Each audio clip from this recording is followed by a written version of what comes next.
वे इस प्रश्न में कहते हैं कि संलग्न चित्र में प्रदर्शित निकाय में 3 संधारित्र जोड़े गए हैं। बिंदुओं ए व बी के बीच विभवांतर 120 वोल्ट है तथा C1, C2 व C3 क्रमशः 15, 25 व 35 माइक्रोफैरड है। ज्ञात कीजिए निकाय की धारिता। सेकेंड क्वेश्चन है C1, C2 व C3 पर आवेश। थर्ड में पूछते हैं C1, C2 व C3 के प्लेटों के बीच विभवांतर तथा निकाय की ऊर्जा। तो इतने सारे प्रश्न इन्होंने एक ही प्रश्न में पूछे हैं।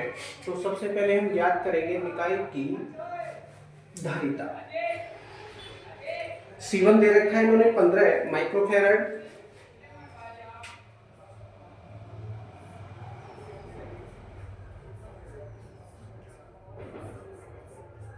और C2 दे रखा है इन्होंने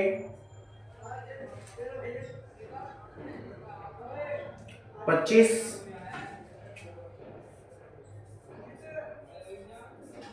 और C3 दे रखा है इन्होंने C1, C2, C3 दे रखा है इन्होंने 35 माइक्रोफैरड।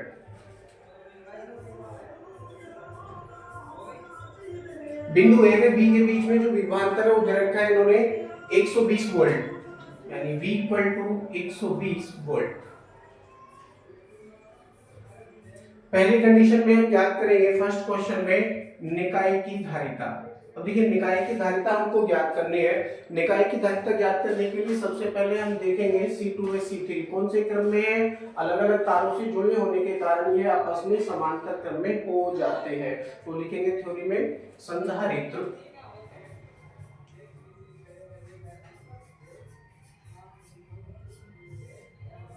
C2 व C3 समांतर क्रम में है।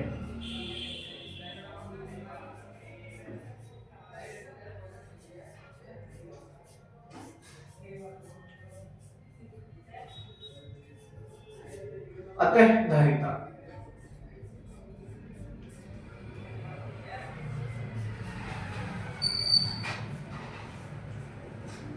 समांतर क्रम में है। धारिता हो जाएगी C equal to C1 plus C2, यानी C इक्वल टू हो जाएगा यहाँ पर C2 प्लस C3, क्योंकि केवल C2 व C3 के बीच में हम लोग ज्ञात कर रहे हैं। ठीक है, तो ये समांतर क्रम में है। समांतर क्रम का सूत्र हो जाएगा C1 plus C2 plus C3, परंतु C2 प्लस C3 का हम यहाँ पर प्रयोग करेंगे। क्या वैल्यू प्राप्त होगी हमको? C इक्वल टू C2 की वैल्यू हमारे पास है 25 और C3 की वैल्यू है 35। कितना हो गया? 3 तो 5 में 6, 60 माइक्रोफैरड, यानी 60 माइक्रोफैरड ये हो चुका है। 60 माइक्रोफैरड। ओके, अब देखिए ये तुल्य संधारित्र बन चुका है हमारे, इसका नाम आ चुका है हमारे पास में C और इसकी धारिता है 60 माइक्रोफैरड, यानी C2 व C3 के स्थान पर अकेला 60 माइक्रोफैरड का संधारित्र भी अगर आप लगा देंगे तो वो अकेला उतना ही काम करेगा जितना कि ये दोनों मिलकर कर रहे थे। ठीक है, अब देखते हैं तुल्य संधारित्र।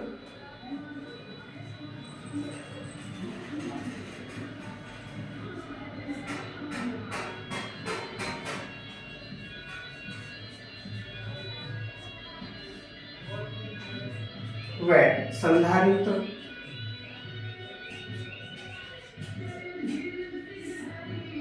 आगे और कौन सा बचा है? संधारित्र C1 बचा है, और C1 में और संधारित्र C में, क्योंकि इसका नाम आ चुका है C, इस C में केवल एक ही तार जुड़ा है। एक ही तार जुड़ा होने के कारण ये श्रेणी क्रम में आ जाते हैं। तो लिखेंगे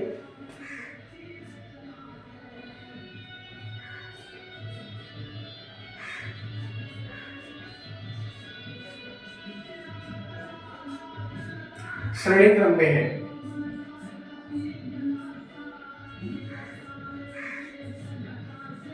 अतः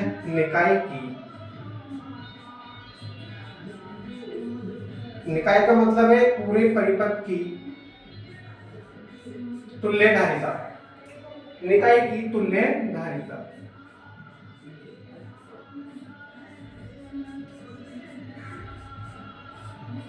क्या सूत्र है?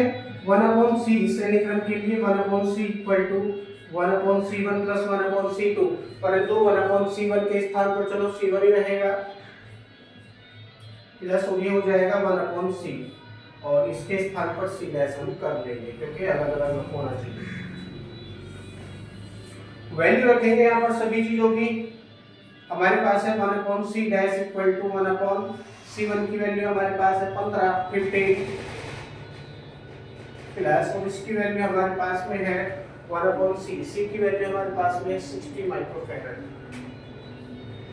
अब 15 और 60 का हम एलसीएम ज्ञात करेंगे, कितना हो जाएगा 60 एलसीएम हो जाएगा यहाँ पर 1/C dash equal to 60 LCM हो गया। 15 से 60 कटेगा 4 बार, गुणा करेंगे ऊपर 1 से तो 4 प्लस 60 से कटेगा 1 बार, या करके आप इसको पलट लीजिए। C डैश इक्वल टू हो जाएगा 60 अपॉन 4 और 1 कितना हो गया 5 हो गया। 5 से इसको डिवाइड करेंगे तो आ जाएगा C dash equal to 12, C dash equal to 12, क्योंकि 12 5 जा 60 होते हैं, 12 माइक्रोफैरड।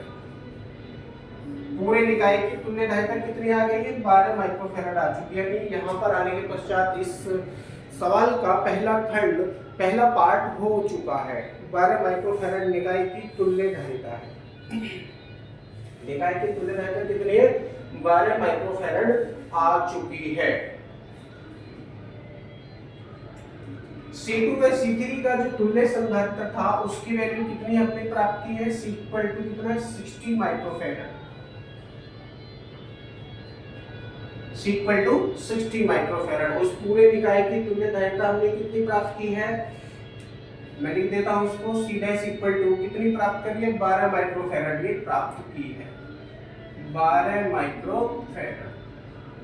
ये किसकी है, पूरे निकाय की तुल्य धारिता है। C2 व C3 की धारिता कितनी है 60 माइक्रोफैरड है। आगे इस सवाल में हमको इसकी आवश्यकता पड़ सकती है, इसलिए मैंने इसको लिख लिया।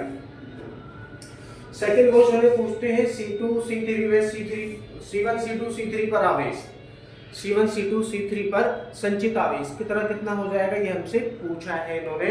तो ये ज्ञात करने से पहले हम इस पूरे निकाय पर आवेश ज्ञात करेंगे, पूरे निकाय पर आवेश। तो सेकंड क्वेश्चन में कहां से कर रहा हूं, यहां से कर रहा हूं।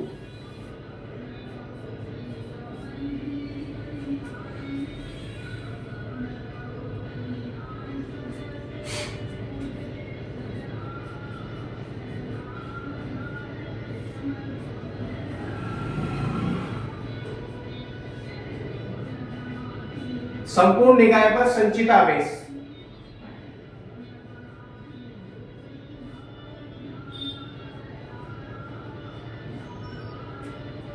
संपूर्ण निकाय पर संचित आवेश हो जाएगा Q इक्वल टू पूरे निकाय की तुल्य धारिता C डैश और विभव है V।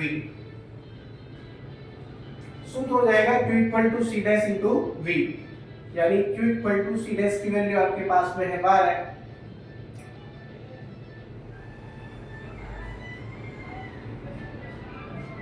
गुणा, और V की वैल्यू आपके पास में है 120 गुणा करके कितना हो जाएगा 12 का 12 से तो 144, यानी 1440 माइक्रोकूलम हो जाएगा, 1440 माइक्रोकूलम। ये संचित आवेश है पूरे निकाय का।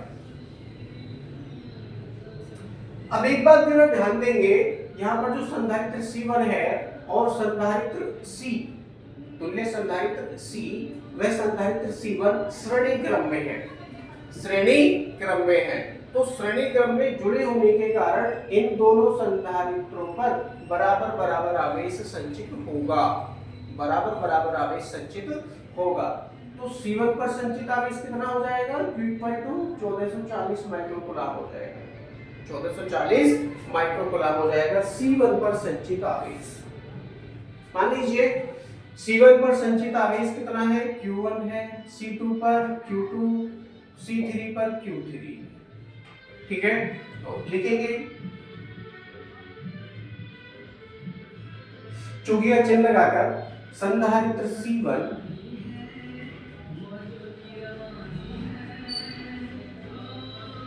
व तुल्य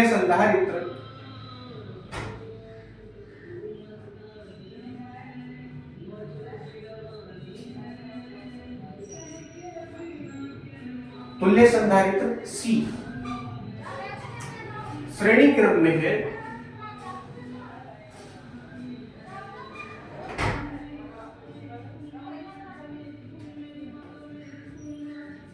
इसलिए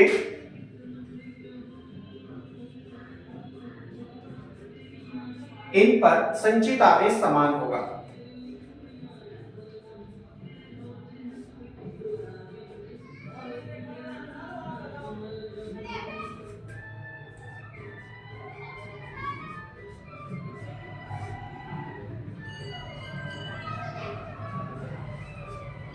समान आवेश संचित होगा, इसीलिए का चिन्ह लगाकर मैं लिख सकता हूं जो आपका संधारित्र Q1 है C1 है उस पर संचित आवेश Q1 इक्वल टू कितना हो जाएगा, Q1 equal to Q equal to कितना हो जाएगा 1440 माइक्रोकूलम। 1440 माइक्रोकूलम मैं इसको यहां पर लिख देता हूं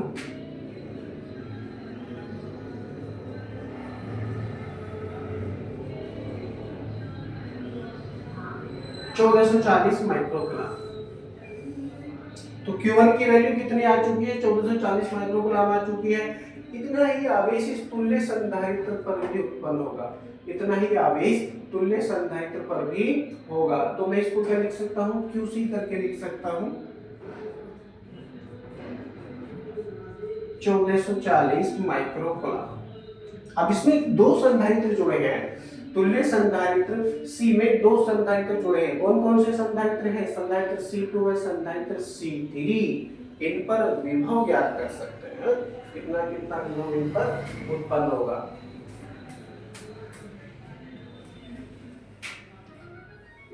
इस पर संचित आवेश तो ज्ञात कर चुके हैं 1440 माइक्रोकूलम है, धारिता आपके पास में है, वोल्टेज आप ज्ञात कर लीजिए। जगह बनाने के लिए मैं इसको साफ कर देता हूं।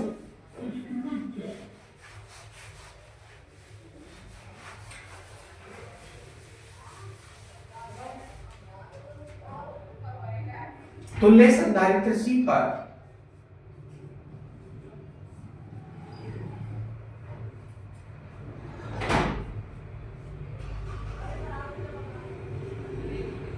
विभव, तुल्य संधारित्र C पर विभव, इसको मैं VC करके लिखता हूं, V सापेक्ष में C इक्वल टू क्या सूत्र है Q upon C। Q upon C, Q की वैल्यू कितनी है यहाँ पर, Q की वैल्यू QC इक्वल टू, चलो C लिख लो इसके सापेक्ष में QC upon C। QC 1440 microcoulomb है, कितना 1440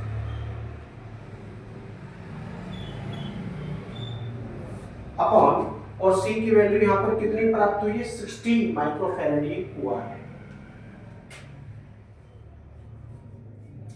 60 माइक्रोफैराड, तो माइक्रो से माइक्रो कटेगा, कूलम प्रति फैराड क्या हो जाएगा, कूलम प्रति फैराड हो जाएगा जी आपका वोल्ट। कूलम प्रति फैराड क्या हो जाएगा, वोल्ट हो जाएगा। 0 से 0 में काट चुका हूं, अब 6 से 140 कटेगा 24 बार, कितना 24 बार, 24 बार। अब VC इक्वल टू कितना प्राप्त हुआ हमको, VC equal to 24 volt. VC equal to 24 volt, यानी जो संधारित्र C है आपका, तुल्य संधारित्र C, उसके सिरों पर कितना वोल्टेज उत्पन्न होगा, 24 वोल्ट उत्पन्न होगा, 24 वोल्ट। अब चूंकि संधारित्र C2 व संधारित्र C3 परस्पर समांतर क्रम में जुड़े हैं और तुल्य संधारित्र का भाग है, तुल्य संधारित्र का भाग है, इसलिए इनके सिरों पर भी समान विभव उत्पन्न होगा। तो लिखेंगे चूंकि का चिन्ह लगाकर संधारित्र C2 व संधारित्र C3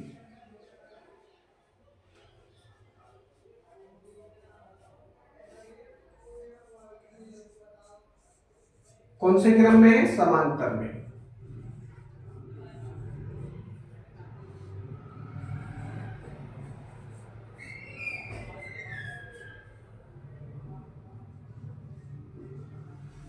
समांतर क्रम में है, इसीलिए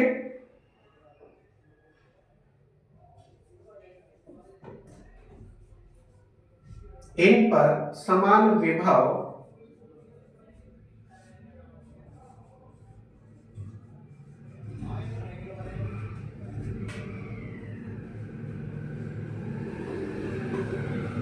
समान विभव होगा, इसीलिए क्या चिन्ह लगाकर लिख सकता हूं। अब देखिए संधारित्र C2 के सिरों पर विभव V2, संधारित्र C3 के सिरों पर विभव V3, संधारित्र C1 के सिरों पर विभव क्या मान सकता हूं मैं, V1 मान सकता हूं। तो यहाँ V1 हो गया, C2 पर V2 हो गया और C3 पर कितना हो गया, V3 हो गया। तो V1 V2 V3 की वैल्यू पूछी है, Q1 Q2 Q3 की वैल्यू हमसे पूछी है अलग अलग। इन पर समान विभव संचित होगा या समान विभव उत्पन्न होगा, इसलिए का चिन्ह लगाकर मैं लिख सकता हूं V3 या V2 इक्वल टू V3।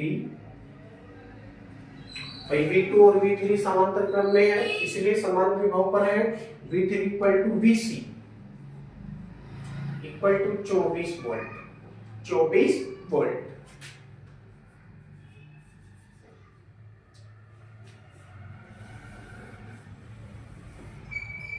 यह आ चुका है दोनों संधारित्रों के सिरों पर उत्पन्न होने वाला विभव। इन पर संचित आवेश भी ज्ञात कर लो, लगे हाथों, क्योंकि संचित आवेश भी इन्होंने पूछा है, Q2 है Q3।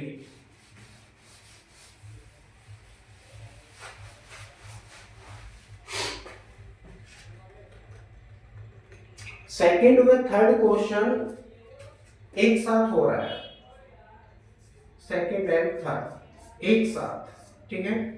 आप अलग अलग समझ लेंगे इसको। V2 equal to V3 equal to VC equal to 24 volt, ठीक है। ये हो चुका है दोनों संधारित्रों के सिरों पर उत्पन्न होने वाला विभव, ठीक है। इसीलिए या अब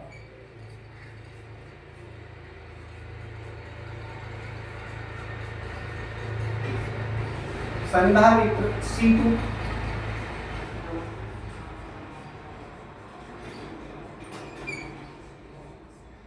पर संचित आवेश अलग अलग पूछा है हमसे, तो हम अलग अलग याद करेंगे।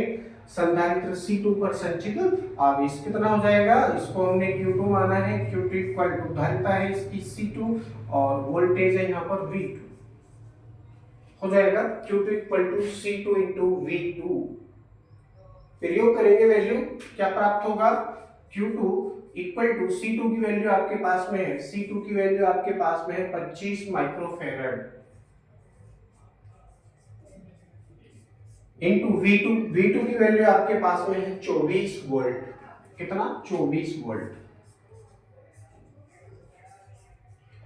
अब 25 और 24 का गुणा करेंगे कितना हो जाएगा, Q2 इक्वल टू 24 पंजे 120, 120 पंजे 600, तो Q2 इक्वल टू कितना हो जाएगा 600 माइक्रो कूलाम।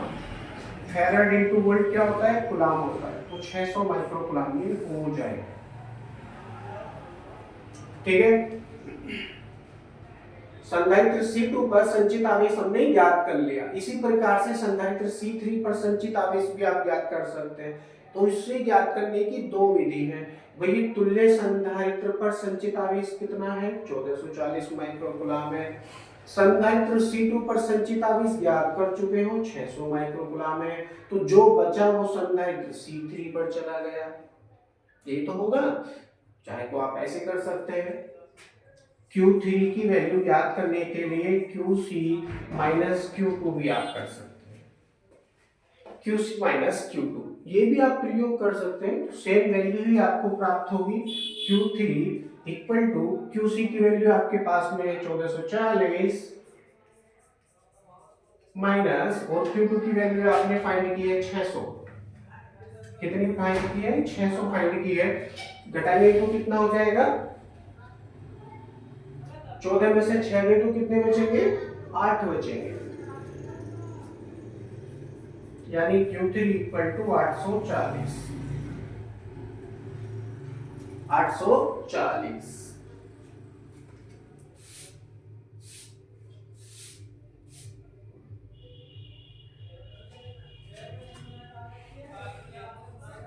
माइक्रोकूलम। एक तो सीधी सीधी ये विधि भी हो जाती है यहाँ पर, ठीक है, उसका भी आप प्रयोग करके Q3 की वैल्यू फाइंड कर सकते हैं। और इसी प्रकार से जो सूत्रों का प्रयोग करते हुए मान है उस प्रकार से Q3 की वैल्यू भी आप फाइंड कर सकते हैं, तो सेम ही आपको प्राप्त होगा। देखते हैं इसी प्रकार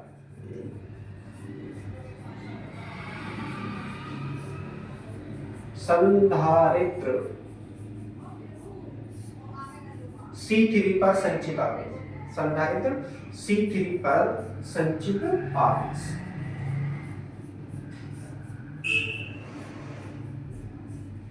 संधारित्र C3 पर संचित आवेश आप ज्ञात कर रहे हैं तो क्या हो जाएगा, Q3 equal to C3 into V3, C3 into V3 प्रयोग करेंगे वैल्यू। C3 की वैल्यू आपके पास में 35 माइक्रोफैरड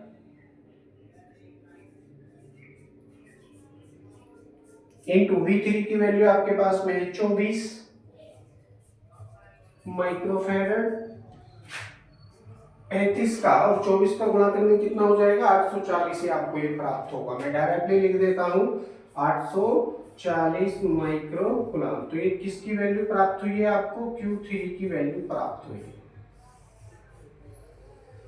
आपने क्या क्या ज्ञात कर लिया, Q1 Q2 Q3, Q1 Q2 Q3 तीनों पर अलग अलग आवेश आपने ज्ञात कर लिया है। Q1 पर विभव अब आप बता सकते हैं कितना हो जाएगा, इस पर विभव कितना आ रहा है वो आपने ज्ञात ही कर लिया है, 24 वोल्ट यहाँ पर ये उत्पन्न हो रहा है। तो 120 में से अगर 24 आप निकाल देंगे तो V1 पर C1 पर विभव आ जाएगा, V1 की वैल्यू। चाहे तो आप इस तरह से भी इसको कर सकते हैं, और यदि आप चाहें तो V1 equal to Q1 upon C1 का प्रयोग कर V1 की वैल्यू फाइंड कर सकते हैं। जो आपको उचित लगे वो आप यहाँ पर प्रयोग कर सकते हैं। मैं करके बताता हूँ।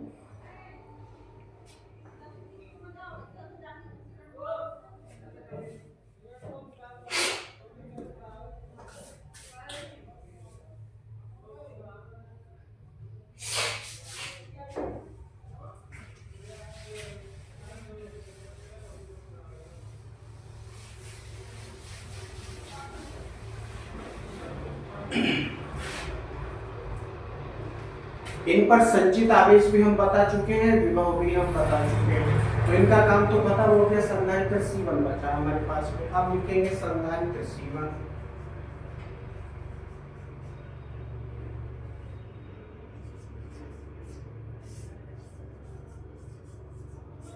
C1 पर संचित आवेश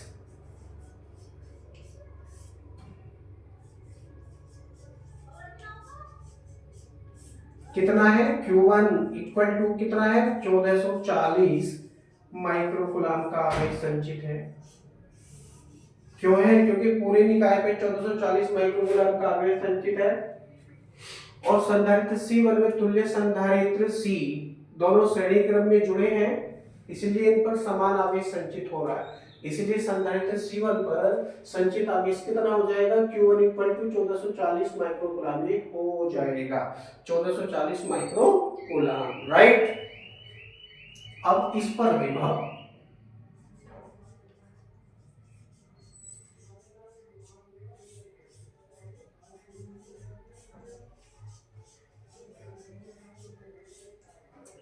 सूत्र है V1 equal to Q1 upon C1।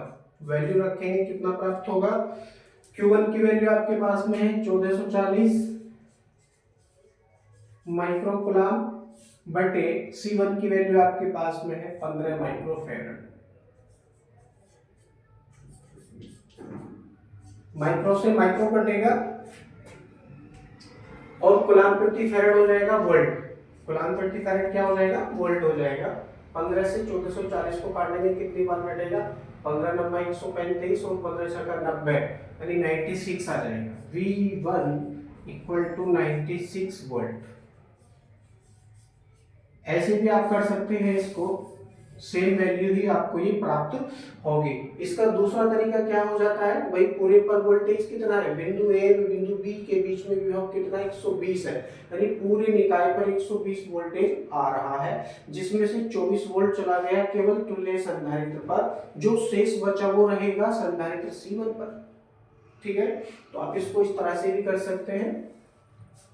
दूसरी विधि का प्रयोग करते हुए V1 equal to V minus VC, V1 equal to V minus VC, VC का मतलब है तुल्य संधारित्र पर विभव, तुल्य संधारित्र पर विभव, VC इक्वल टू कितना है 24 है, 120 तो टोटल है, 120 वोल्ट माइनस और ये 24 वोल्ट आपने यहाँ से निकाल दिया है, तब भी कितना बचेगा 96 बचेगा, 96 वोल्ट। किसी भी विधि का प्रयोग करके आप ये वैल्यूज फाइंड कर लेंगे तो भी आपको सेम आंसर्स प्राप्त होंगे। तो आपने क्या क्या फाइंड किया है, संधारित्र C1, C2, C3 पर अलग अलग विभव ज्ञात कर लिया, अलग अलग संचित आवेश आपने ज्ञात कर लिया है। पहले क्वेश्चन में जो पहला खंड था इस प्रश्न का, उसमें तुल्य धारिता आपने पूरे निकाय की बता दी है। अब इसका नेक्स्ट क्वेश्चन बच रहा है जो चौथा है, निकाय की ऊर्जा पूछते हैं, ये हम यहाँ पर बताने का प्रयास करेंगे।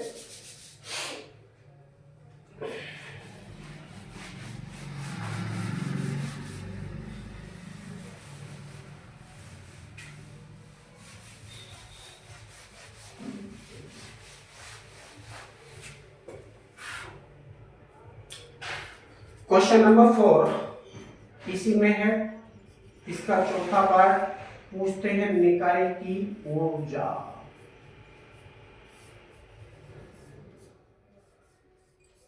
निकाय की ऊर्जा क्या सूत्र है, U equal to 1/2 CV square, CV square, इसका प्रयोग करके हम निकाय की ऊर्जा बताएंगे कितनी ऊर्जा इसमें है। तो 1/2 C की वैल्यू कितनी है आपके पास C, अब तुल्य धारिता यहाँ पर प्रयोग करेंगे तो C डैश प्राप्त होगा, C डैश की वैल्यू आपके पास में है 12 माइक्रोफैरड, 12 माइक्रोफैरड, इस माइक्रो को कूलम में चेंज कर लो, सॉरी माइक्रोफैरड को फैरड में चेंज कर लेंगे, हो जाएगा 12 × 10⁻⁶ इंटू V की वैल्यू आपके पास में 120, स्क्वायर खोलेंगे तो क्या हो जाएगा 120 गुणा 120, डायरेक्टली मैंने क्या किया इसका स्क्वायर ओपन कर दिया, 2 से इसको काटेंगे तो ये 6 बार कटेगा और कितना हो गया 12 का गुणा करेंगे तो 144, 144 दिया 432, 432 दूनी